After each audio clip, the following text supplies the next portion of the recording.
अब देखिए, मनी को और आगे समझने के लिए हमें छोटा सा एक स्ट्रक्चर समझना पड़ेगा। हम इसे कहते हैं, बड़े ध्यान से देखना है, बैंकिंग स्ट्रक्चर। अगर ये बैंकिंग स्ट्रक्चर आता है तब हमें मनी और बैंकिंग के आगे के टॉपिक्स अच्छे से समझ आएंगे। सो बैंकिंग स्ट्रक्चर क्या है, let's see. Look, in any country at the top we have got government. Government के अंडर एक सिंगल बैंक आता है जिसे हम कहते हैं सेंट्रल बैंक। सेंट्रल बैंक का काम होता है, उसके नीचे कुछ बैंक हैं जिन्हें हम कहते हैं कमर्शियल बैंक्स, इनको कंट्रोल करना। और कमर्शियल बैंक्स के नीचे आती है पब्लिक। ये नज़र आ रहा है, अब आ रहा होगा नज़र।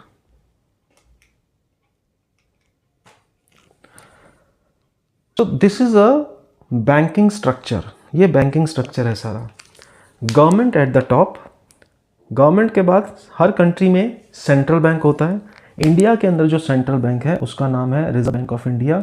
किसी भी कंट्री में सेंट्रल बैंक एक ही होता है। और सेंट्रल बैंक जो होता है किसी भी कंट्री का, उनके कमर्शियल बैंक डील करता है। यानी कमर्शियल बैंक बहुत सारे हैं, मैं इसको इन्फिनिटी तो नहीं लेकिन मैक्सिमम नंबर कह सकता हूँ। एग्जाम्पल क्या है, स्टेट बैंक ऑफ इंडिया है, आईडीबीआई है, पंजाब नेशनल बैंक है। इसके अंदर गवर्नमेंट बैंक्स भी आएंगे और प्राइवेट बैंक्स भी आएंगे, दोनों आएंगे। याद रखना, जो प्राइवेट बैंक्स भी होते हैं they are also under the control of RBI, reserve bank of India. इसलिए सेंट्रल बैंक को बैंकर्स का बैंक कहा जाता है, ये इनको कंट्रोल कर रहा है। इसकी इंस्ट्रक्शंस पे ही सारे कमर्शियल बैंक चल रहे हैं। कमर्शियल बैंक डील करते हैं पब्लिक के साथ। पब्लिक तो अनलिमिटेड है, इसको इन्फिनिटी कह सकते हैं, बहुत सारे लोग हैं। अब ये जो पब्लिक है, public actually deals with the commercial bank. Mind it, public can not deal with the central bank. कुछ एक्सेप्शनल केसेस छोड़ दो, इसके अलावा सेंट्रल बैंक में पब्लिक का अकाउंट नहीं होता। हमारे अकाउंट सारे कमर्शियल बैंक्स में होते हैं। सो कमर्शियल, ये एक फ्लो है, आप इस फ्लो को ध्यान रखिए कि दिस इज द फ्लो। अब पब्लिक क्या कर रही है, पब्लिक कमर्शियल बैंक में जाकर अपने पैसे जमा कराती है। मान लीजिए ए है, ए के पास 10 लाख रुपए हैं, वो बैंक में जाता है, कमर्शियल बैंक में जाता है, अकाउंट खोलता है, अपने पैसे जमा करा देता है। तो commercial bank is taking loans and advances कह सकते हैं इसको, और डिपॉजिट्स कह सकते हैं। पब्लिक से डिपॉजिट्स लेती है, कमर्शियल बैंक पब्लिक से डिपॉजिट लेते हैं, अपने पास जमा करते हैं। ये सारा पैसा इनके पास इकट्ठा होता है। और ऑफ कोर्स यही कमर्शियल बैंक फिर पब्लिक को लोन देती है। यानी कमर्शियल बैंक के आगे हम फंक्शन पढ़ते हैं तो क्या सबसे इंपॉर्टेंट फंक्शन है, they take money from the public, they give money to the public, they take money from the public in the form of deposits, they give money to the public in the form of loans. Deposit जब public से commercial bank लेती है उसको interest देते हैं। जब commercial bank public को loan देती है तो इससे इंटरेस्ट लेती है। ठीक है, ऑफ कोर्स इसका इंटरेस्ट रेट ज़्यादा होता है, इसका कम होता है, तभी तो प्रॉफिट कमाती है। बैंक्स कैसे प्रॉफिट कमाते हैं? सो कमर्शियल बैंक एंड पब्लिक के बीच में ये रिलेशन होता है। ओके, इसको थोड़ा सा और डिटेल में ज़रा समझते हैं। अब मान लीजिए क्या, एसबीआई एक बैंक है, ए के पास 10 लाख रुपए हैं और ए ने ये पैसे एसबीआई बैंक में जमा करा दिए। ए कौन है? पब्लिक है। एसबीआई कौन है? कमर्शियल बैंक है। अब हम इनसे दो लेवल्स की बात कर रहे हैं, सिर्फ इनके आपस के रिलेशन की बात कर रहे हैं। तो एसबीआई कुछ नहीं करेगा, अपने वहाँ पर एज अकाउंट खोल देगा, उसमें 10 लाख क्रेडिट में लिखेगा और इसको चेकबुक दे देगा, तो जा भाई तेरे पैसे आ गए। अब जब ए ने 10 लाख रुपीज़ एसबीआई को दिए हैं, ऑफ कोर्स जब वो पैसे कभी मांगेगा वापस तो उसको कुछ ना कुछ रेट ऑफ इंटरेस्ट मिलेगा। SBI will give, this commercial bank will give rate of interest to a, for example 4%। Example ले रहे हैं। अब पॉइंट है कि ये 4% एसबीआई कैसे कमाता है? एसबीआई यानी कमर्शियल बैंक, वो यही पैसा बी को दे देता है लोन पर। मैंने कहा ना, बैंक पब्लिक से पैसा डिपॉजिट की फॉर्म में लेता है और लोन्स की फॉर्म में आगे देता है। अब जब बी को ज़रूरत थी तो SBI ने 20 अकाउंट खोला, वहाँ पर उसको मान लीजिए 5 लाख रुपए दे दिए लोन। अब इसके ऊपर जो इंटरेस्ट SBI चार्ज करेगा B से, दैट विल फॉर एग्जांपल 6%। तो ये इसको 4% देने हैं और इससे 6% लेने हैं। ये जो 2% है ये बैंक का प्रॉफिट है। This is how the bank works. हम इस प्रोसेस को एक नाम देते हैं, इसको बहुत डिटेल में आगे पढ़ेंगे। अभी समझने के लिए हम इस कहते हैं क्रेडिट क्रिएशन। ये क्रेडिट क्रिएट हो रहा है ना, क्रेडिट क्रिएशन। ये सिंपल वर्ड्स में है, इसको बहुत डिटेल करना है अभी हमने आगे। तो this is how the commercial banks work. Commercial bank takes money in the form of deposit and gives that money to other person in the form of loan, and the difference between the rate of interest is called profit for the bank. Bank ऐसे पैसे कमाता है। इतनी बात समझ आई? Screenshot ले लेना इसका, आगे पढ़ते हैं। Now see this structure. Central bank सबसे ले होता है, मैंने बताया, उसके नीचे कमर्शियल बैंक्स आते हैं और फिर पब्लिक आती है। अब हम ये पढ़ रहे थे कि कमर्शियल बैंक पब्लिक से पैसा लेता है, डिपॉजिट लेता है, तो इसके पास भी कुछ डिपॉजिट्स, कमर्शियल बैंक में तो बहुत सारा डिपॉजिट होता है, तो हम इसे कहते हैं जितना पैसा कमर्शियल बैंक ने पब्लिक से लिया है इन the form of deposit, now that is called cash reserve with banks. Banks means commercial bank. तो अब इसको समझना, कैश रिजर्व विद बैंक्स, ये पॉइंट समझ आया? ये कैश रिजर्व का मतलब क्या हुआ? वो पैसा जो कमर्शियल बैंक से लेता रहता है इन द फॉर्म ऑफ डिपॉजिट। ज़बरदस्ती नहीं, पब्लिक के पास पैसा पड़ा है, वो खुद जाकर वो कहते हैं आप हमारा ये पैसा रख लीजिए, आप इसके बदले हमें इंटरेस्ट दे दीजिए।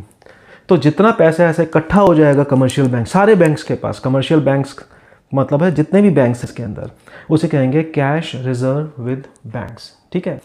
अब ए के पास मान लो 10 लाख रुपए थे और वो 10 लाख रुपए उसने कमर्शियल बैंक में जमा करा दिए, लेकिन कुछ पैसा तो ए के पास पड़ा रहेगा ना, इससे हम कैश इन हैंड भी कहेंगे। कुछ ना कुछ पैसा तो पब्लिक के पास फिर भी पड़ा होता है। जो पैसा पब्लिक के पास पड़ा है उसे कहते हैं कैश विद पब्लिक। ये समझना चीज़ को, क्या मैं बता रहा हूँ। 2 चीज़ें बता दी मैंने आपको। जितना पैसा कमर्शियल बैंक के पास पड़ा है उसे कहते हैं कैश रिजर्व विद बैंक्स। जितना पैसा पब्लिक के पास पड़ा है, सारी पब्लिक के पास, पूरी इकॉनमी की बात हो रही है यहाँ पर, सभी लोगों की बात हो रही है, अमीर गरीब सबकी बात हो रही है। जितना पैसा पब्लिक के पास है उसे कहते हैं cash with public. Got it? अब जो सेंट्रल बैंक है टॉप में, सेंट्रल बैंक के पास भी कुछ पैसा पड़ा होता है। अब ये कौन सा पैसा होता है, इसे हम कहते हैं, पहले समझ लेते हैं कौन सा पैसा है। सेंट्रल बैंक तो गवर्नमेंट का बैंक है, गवर्नमेंट के कंट्रोल में है, गवर्नमेंट के कंट्रोल में सारी बैंक है, बट ये सीधा गवर्नमेंट के टच में है।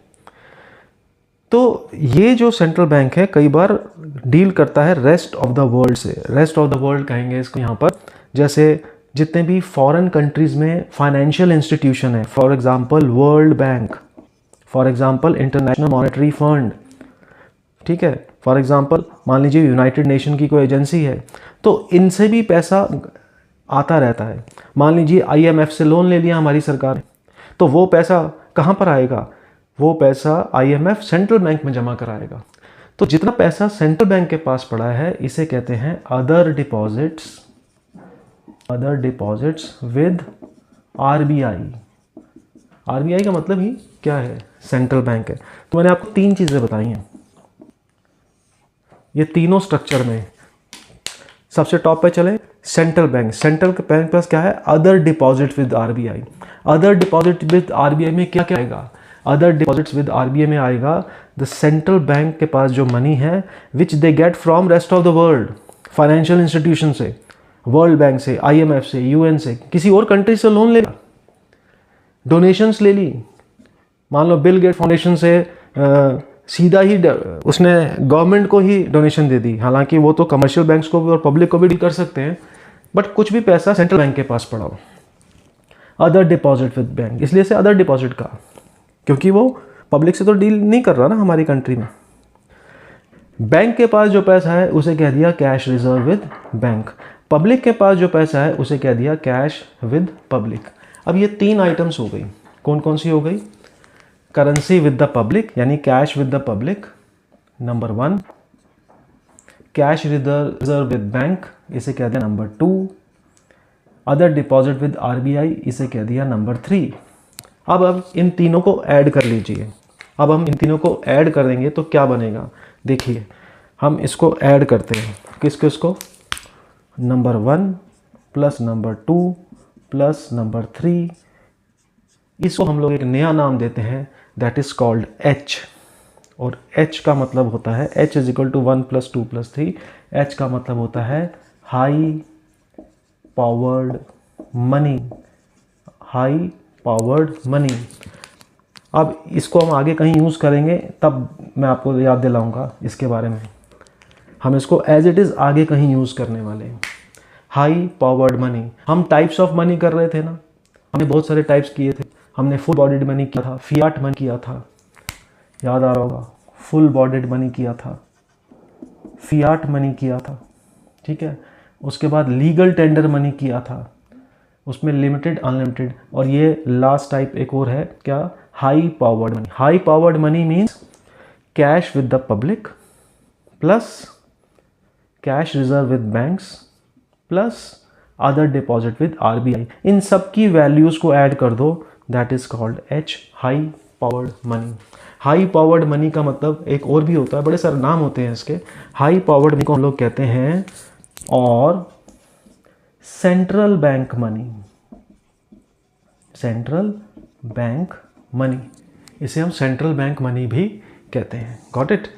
इसी के साथ एक छोटी सी चीज़ और समझ लो, जितना पैसा पब्लिक के पास, जितना पैसा कमर्शियल बैंक के पास है, ये वाला पैसा कमर्शियल बैंक के पास है, इस मनी को कहते हैं, इसका एक और नाम हो जाता है, इसको हम लोग कहते हैं, नज़र आ रहा है यहाँ पर, इसको हम लोग कहते हैं बैंक मनी। बड़ा सिंपल है, bank money.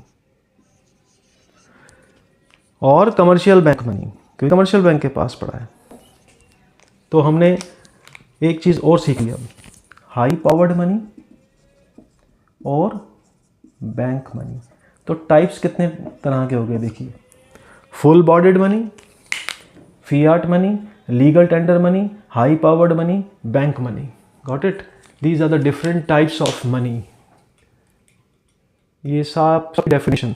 This high powered money, ये जो स्ट्रक्चर है, this is very very important. ये समझ आएगा तो आगे हम थोड़ा सा इसको डिटेल में पढ़ेंगे।